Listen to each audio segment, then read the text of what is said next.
ದುಡಿದದ್ದು ಉಂಡೆಯೋ ಪಡೆದದ್ದು ಉಂಡೆಯೋ ಎಂಬುದು ಕನ್ನಡದ ಅತ್ಯಂತ ಅರ್ಥಗರ್ಭಿತ ಹಾಗೂ ಜೀವನಕ್ಕೆ ಹತ್ತಿರವಾದ ಗಾದೆಮಾತು. ಈ ಗಾದೆಯು ಮನುಷ್ಯನ ಜೀವನದಲ್ಲಿ ಪರಿಶ್ರಮ ಮತ್ತು ಹಣೆಬರಹದ ಪ್ರಾರಬ್ಧ ನಡುವಿನ ಸಂಬಂಧವನ್ನು ಬಹಳ ಸುಂದರವಾಗಿ ವಿವರಿಸುತ್ತದೆ. ಪೀಠಿಕೆ: ವೇದ ಸುಳ್ಳಾದ್ರೂ ಗಾದೆ ಸುಳ್ಳಾಗದು ಎಂಬ ಮಾತಿನಂತೆ ಗಾದೆಗಳು ಹಿರಿಯರ ಅನುಭವದ ನುಡಿಮುತ್ತುಗಳು.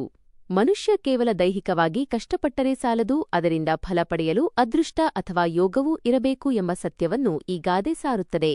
ಗಾದೆಯ ವಿವರಣೆ: ಈ ಗಾದೆ ಮಾತಿನಲ್ಲಿ 2 ಪ್ರಮುಖ ಭಾಗಗಳಿವೆ. 1. ದುಡಿದದ್ದು ಉಂಡೆಯೋ, ಅಂದರೆ ನಾವು ಕೈಯಾರೆ ಪಟ್ಟ ಶ್ರಮ ಅಥವಾ ಮಾಡಿದ ಕೆಲಸ. 2. ಪಡೆದದ್ದು ಉಂಡೆಯೋ, ಅಂದರೆ ನಮಗೆ ಎಷ್ಟು ಸಿಗಬೇಕೆಂದು ವಿಧಿಸಲ್ಪಟ್ಟಿದೆಯೋ ಅಷ್ಟು ಮಾತ್ರ ಅನುಭವಿಸುವುದು.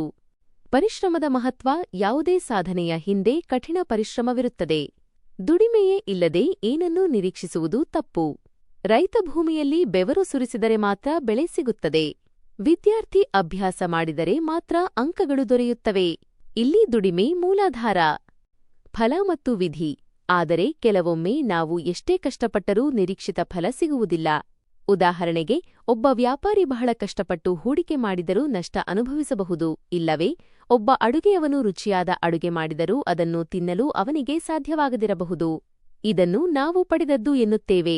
ಅಂದರೆ ನಮ್ಮ ಪಾಲಿಗೆ ಎಷ್ಟು ಬರೆಯಲ್ಪಟ್ಟಿದೆಯೋ ಅಷ್ಟೇ ನಮಗೆ ದಕ್ಕುತ್ತದೆ ಎಂಬುದು ಇದರ ತಾತ್ಪರ್ಯ. ಜೀವನದ ಅನ್ವಯ: ಜೀವನದಲ್ಲಿ ನಂಬಿಕೆ ಮತ್ತು ಸತ್ಯ ಎರಡೂ ಇರಬೇಕು. ನಾವು ಕೇವಲ ಹಣೆಬರಹ ಎಂದು ಕೈಕಟ್ಟಿ ಕುಳಿತರೆ ಏನೂ ಸಿಗದು. ಹಾಗೆಯೇ ನನ್ನ ಶಕ್ತಿಯಿಂದಲೇ ಎಲ್ಲವನ್ನೂ ಸಾಧಿಸುತ್ತೇನೆ ಎಂಬ ಅಹಂಕಾರವೂ ಸಲ್ಲದು. ಪ್ರಯತ್ನ ನಮ್ಮದು, ಫಲ ದೈವದ್ದು. ನಾವು ಪ್ರಾಮಾಣಿಕವಾಗಿ ಕೆಲಸ ಮಾಡಬೇಕು, ಆದರೆ ಫಲಿತಾಂಶದ ಬಗ್ಗೆ ಅತಿಯಾದ ವ್ಯಾಮೋಹ ಇರಬಾರದು. ಕೆಲವೊಮ್ಮೆ ನಮಗಿಂತ ಕಡಿಮೆ ದುಡಿದವರಿಗೂ ಹೆಚ್ಚು ಫಲ ಸಿಗಬಹುದು, ಅಥವಾ ಹೆಚ್ಚು ದುಡಿದವರಿಗೂ ಕಡಿಮೆ ಸಿಗಬಹುದು. ಇದು ಜೀವನದ ಒಂದು ವಿಚಿತ್ರ ಸತ್ಯ. ಉಪಸಂಹಾರ: ಒಟ್ಟಾರೆಯಾಗಿ ಹೇಳುವುದಾದರೆ ಈ ಗಾದೆಯು ನಮ್ಮನ್ನು ಕರ್ಮಯೋಗಿಗಳನ್ನಾಗಿ ಮಾಡಲು ಪ್ರೇರೇಪಿಸುತ್ತದೆ. ನಾವು ಎಷ್ಟು ಕಷ್ಟಪಟ್ಟು ದುಡಿಯುತ್ತೇವೆಯೋ ಅಷ್ಟೇ ಮುಖ್ಯವಾಗಿ ನಮಗೆ ಸಿಗುವ ಫಲವನ್ನು ಸ್ವೀಕರಿಸುವ ಮನೋಭಾವವೂ ಇರಬೇಕು.